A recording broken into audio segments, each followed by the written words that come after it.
den hård at puste op? Det synes jeg ikke.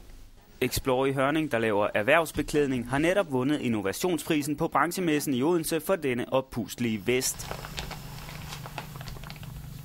Det sidste skud på stammen, det er vores vest, som går fra minus 30 grader til plus 15 grader, blot ved at man puster i den lille ventil her.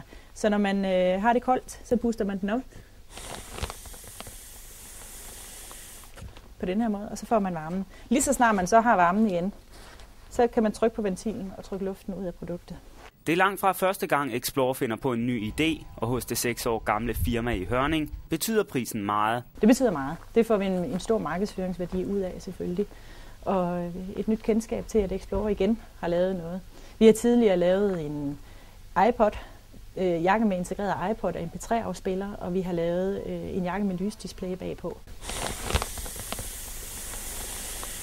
Luft er det mest effektive til at isolere og få varmen, og samtidig undgår man med luftvesten at bruge dun for fjerkræ, der ofte plukkes levende og dermed lider forfærdeligt. Det er en af vores regnjakker. Vi laver også regntøj. Det fylder ingenting. Man kan faktisk pakke det sammen, så det kan være i en æske som denne her. Og det vejer heller ingenting. Så i kufferten vil der også være en stor fordel i at vælge det her produkt frem for mange andre. Hvad er det næste, I finder på? Ja, nu må vi se. Vi har noget på tegnebrættet allerede, som vi skal præsentere til næste profilmesse, hvor vi også håber at vinde innovationsprisen. Men det må I komme og se til den tid. Du har godt vist det nu. Nej.